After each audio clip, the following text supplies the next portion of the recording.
Hey eBay sellers, it's Suzanne A. Wells, and in this video I'm going to show you how to sell your eBay item for more than the competition. I've got some case studies in this video comparing actual listings for the exact same products that sold for very different prices. This is actually a video in my premium content library, and I posted this back when I started the premium content library in early 2018. It's one of the most popular videos there, but I feel like I need to put it out on YouTube for everybody because so many of you just don't know what you don't know. And I hear this all the time when I'm teaching and explaining things, and people say, well, I didn't know that. And that's what's holding you back, is what you don't know. It's not what you're intentionally doing wrong, it's what you don't know. So the premium content library now has close to 70 videos, over 20 hours of tutorial educational information about exactly what you can do to make more money on eBay. And what I'm doing here is putting my 15 years of knowledge about selling on eBay here for you guys to learn. So we've got all different categories, buying for resale. For example, some of the videos in here are like the Time Wasters series, telling you what not to buy, specific things that you don't want to waste your time on.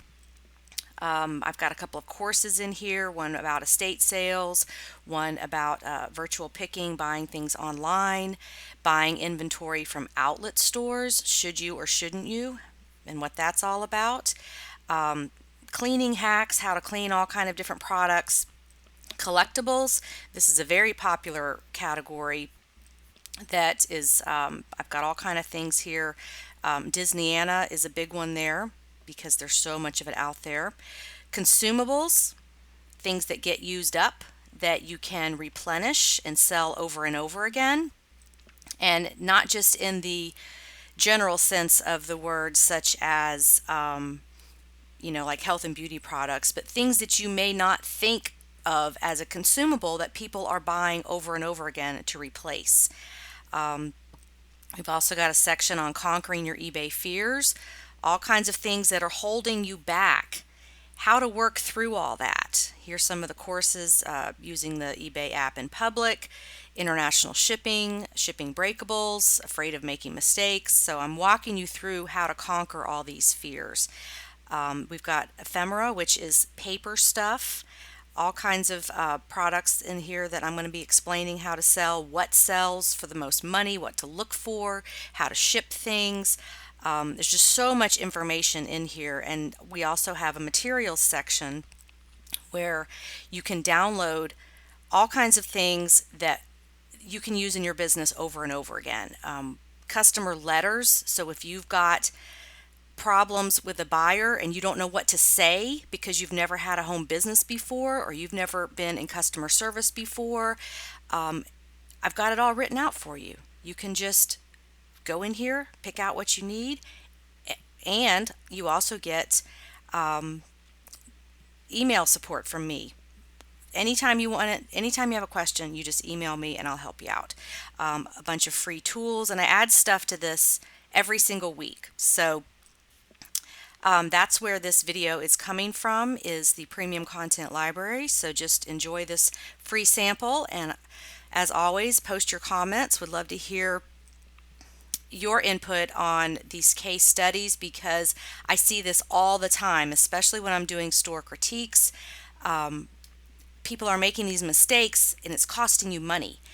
You can do the same amount of work and make so much more money per item if you just know what mistakes to avoid. So enjoy.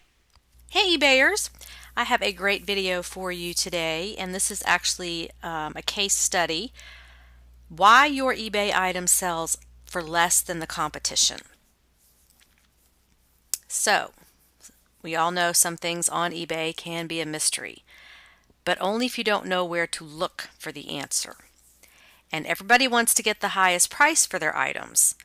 So why doesn't yours sell for as much as a competitor's? Now, before you get discouraged and start doubting yourself, thinking you priced too low, let me just teach you how to investigate a competitor's price and all the factors on eBay so that you can improve your business.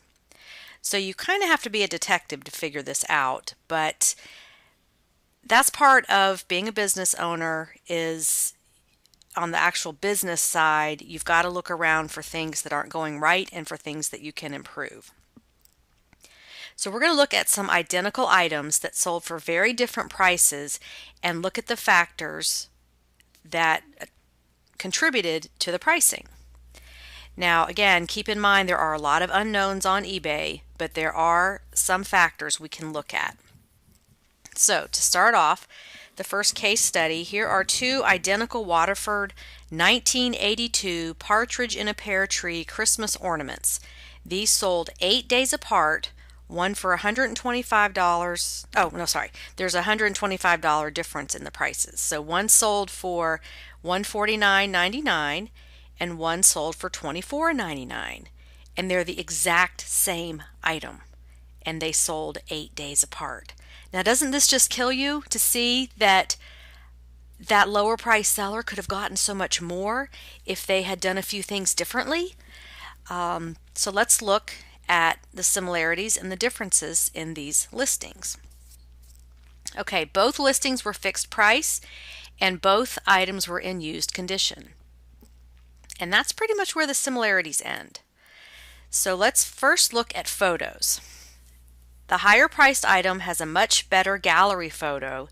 It's closer up, it's in focus, and the item is displayed better. The lower priced item, the photo is blurry and the ornament is piled up on the box with the dust bag, so it's hard to see it. So right off the bat, you can see the higher priced item is on the left, and these photos are very different. So if someone is shopping on eBay and they saw the two different photos, I would definitely be attracted to the one on the left because it's so much neater, it's more in focus, and the picture is closer in. So if we go back here and look at the two sold listings, and this would be how it would come up if you were shopping for the item. You would just see this abbreviated part of the listing. So you can see that the lower priced item was really far back. So it's very hard to see the detail and the lighting's not that great. So pictures do make a difference. Okay, so let's go on down to the next part. So the lesson is to make sure that your photos are in focus.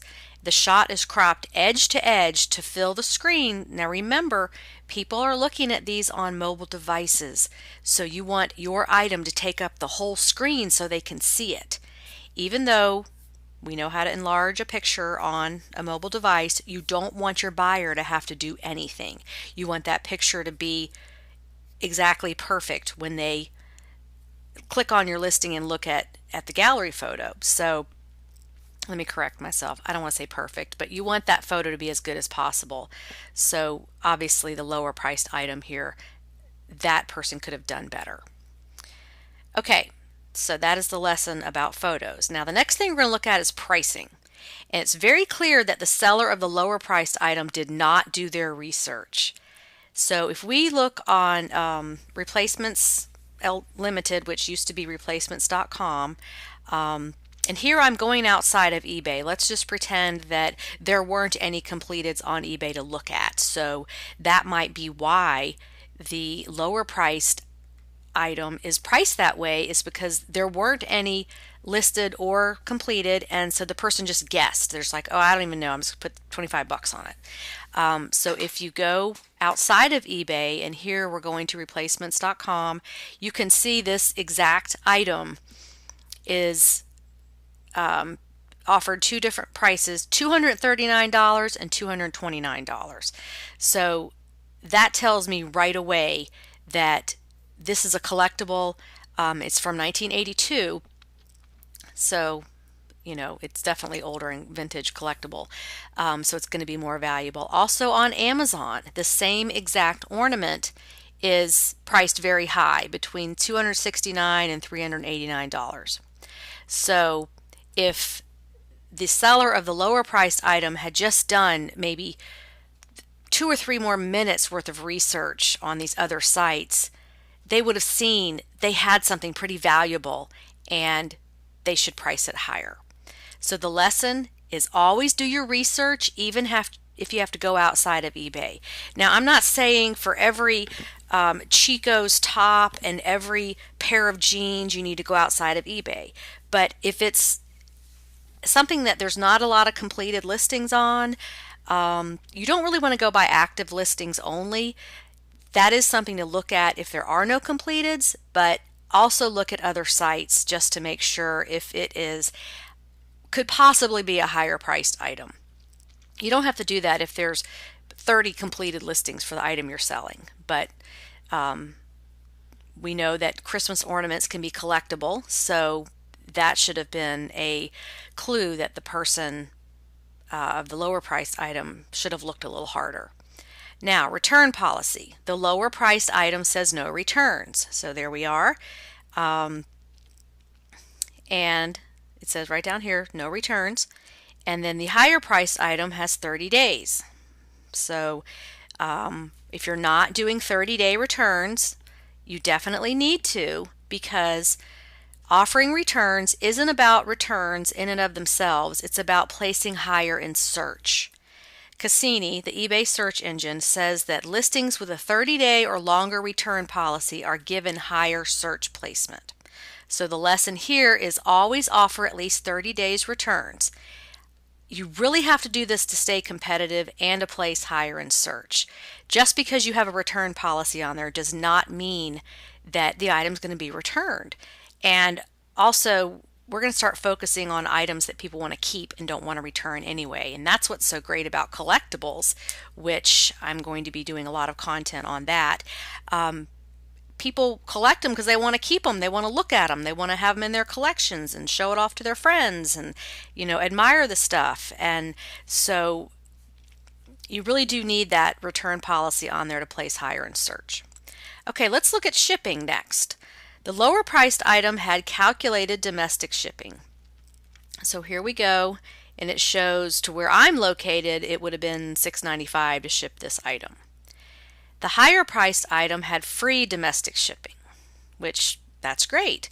Now you guys know I am not a fan of free shipping as a business model, just because in my business over the years, I've not ever seen it make a difference. So I've done it both ways, on and off over the years, and just for my bookkeeping and my accounting and my business, I like to do calculated. That works better for me. But on this small and very expensive item, I would have offered free shipping just as a perk for the customer. The lower priced item had global shipping program for international. And the way it's on there, but the way you can see what a seller is charging for international is you go to the shipping and payments section, and then you can change your country. So I always just pick like some random European country or Australia just to see how much it's going to cost for that item to be shipped outside of the US. And so here we go on the lower priced item. It would have been $26 to ship this little ornament to, I picked Norway, so to Europe, for this little small ornament. Now that probably hurt this person because shipping was actually more than the item cost, which that's not unusual sometimes, but for a small item like this, that shipping is too high. The higher priced item had direct first class international for international shipping. So here we are, I changed my country, same thing here, and it shows $14 first class international. So if we compare the two, the lower priced item had $26.39 for international. The higher priced one had $14, so that's a difference of what, $12 right there on the shipping. And this is exactly why I encourage you to learn to ship direct, because you're going to be more competitive. And with collectibles, the person could be anywhere in the world. So you've got to be more competitive on your price. Now, we don't know if the buyers of these items were domestic or international, but you should assume they could be international to keep your shipping costs low, because there's only, what, 350 million people in the United States, and then the rest of the 7 billion are outside of the United States. Granted that a few billion of those are in third world countries that don't buy on eBay anyway, but you can see that there's a lot of people that buy on eBay that don't live in the US. So you want to think globally on your shipping. So the lesson here is direct international is less expensive for global customers. So you've got to stay competitive. Now, when we look at the condition note, the lower price seller didn't include a condition note at the top. So right here, this is blank. And you really always want to fill that in, because eBay really developed this for mobile, so that when you're scrolling through those listings, immediately it says the condition right under the title. So if there's any issues, you want to do just a quick, maybe 5 to 8 words here, just to give the buyer an idea, like used with box, mint use condition, good use condition, some scratches, something like that, that just tells them right off the bat the condition of the item. So this was left blank. The higher price seller included a condition note at the top. So it says no chips or scratches in original box and bag. That's what's going to get people to look at your listing more closely after they've looked at the picture. Pictures is the first thing they're going to look at, and that's just human nature. We always look at the pictures first, like in magazines. You look at who's on the cover of the magazine before you read a single word. So if it's, Prince Harry and his fiance, if it's, some celebrity who's lost a bunch of weight, whatever it is, celebrities without makeup, whatever they put on the cover, we always look at the pictures first. So that's true for eBay. And then they're going to look here at this condition note to see, is there anything wrong with it? Should I go further into this listing and read more? So the lesson here is that condition note is important because buyers look at this before continuing on with the listing. Now, seller feedback. The lower price seller actually has more feedback, has been selling longer, and has a higher percentage rating at 100%. And yes, I have obscured the names here to protect whoever these people might be, because I'm just using this as a case study. I don't know these sellers, but I certainly don't want to be gossiping about them in my videos, but this is public information that anybody can look at. I'm just not going to put their names right in front of you. So they have 100% feedback, and they have 452 feedback, just feedbacks, comments, I guess you could say. And then they've been a member since August of 2008, and this is the lower price seller. The higher price seller only has 155 feedback, and they've only been a member since 2015, and they have 98.6% feedback. So what is the lesson here? Don't worry if your feedback isn't perfect. It does not have to be perfect to get higher prices. This is an algorithm of a lot of different factors. So negatives, it's not a matter of if, it's a matter of when, because everybody gets hit with it at some point in their eBay life, because something just happens. You get somebody who is short-tempered, or they've had a bad day and they want to fire off some negative comment.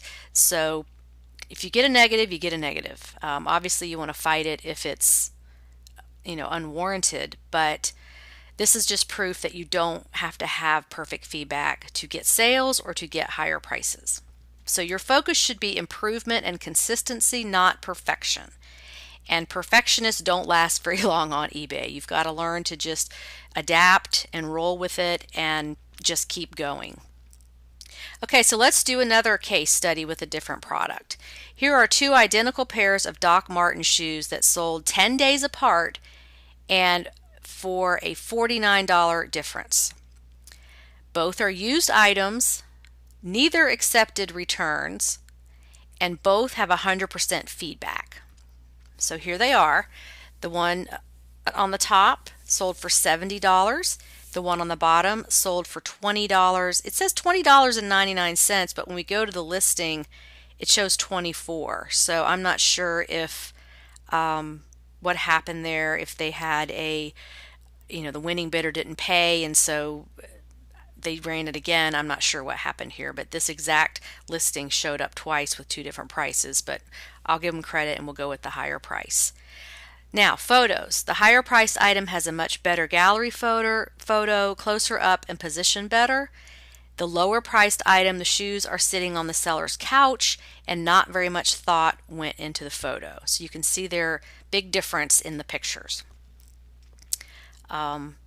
This is maybe along the lines of lifestyle photos, which that's great if you're on Instagram or Poshmark, but it's not great for eBay. That's just not the way they like it. It's much better if you have the photo with a solid background and edge to edge in the frame of the picture. Okay, listing format. The lower price seller ran an auction. So here they are. The winning bid was $20.99. It shows price is $60 here because they put a buy it now on it, but it didn't sell for the buy it now, and the bids didn't get up to half the buy it now, so it didn't go away. The lower price seller ran the auction and the item only sold for $1 over their starting price. So here you can see the bids on this item, and really only three bidders. It started at $19.99 and then finally went up to $20.99. So this indicates that auctions are not a great way to sell this item, or other factors interfered with the listing's ability to place high enough in search to be seen. So it could be either one. The higher priced item was fixed price and sold for the full asking price of $70. So if you look at this, the higher priced item sold for more than the lower priced items buy it now on their auction. So that tells me people don't want to do auctions for this kind of item, or whoever the buyer was filtered out auctions because they just didn't want to wait. They wanted to get the item faster. So that one sold on April 29th and this one sold on April 18th. So the higher priced item actually sold before the lower priced one was even listed. But that just goes to show you that if somebody wants it, they want it now and they'll pay now. So the lesson here is make sure you research the best type of listing for your item based on sold listings. If you go and look at completeds and they're all fixed price that have sold on best offer, then that's what you need to do. Or if 75% of the completeds are on fixed price and only 25% of the sold ones were on auction, that's going to tell you that they're going to sell better on fixed price. So you want to compare the listing type for that type of item. Some things do better on auction. Coins and some collectibles and items that are truly limited in number may do better on auction. So that should be part of your research on completed listings, not just the price. You got to look at the listing format. Okay, keywords. The higher priced item has a superior title with better keywords. So here's both titles back, comparing them.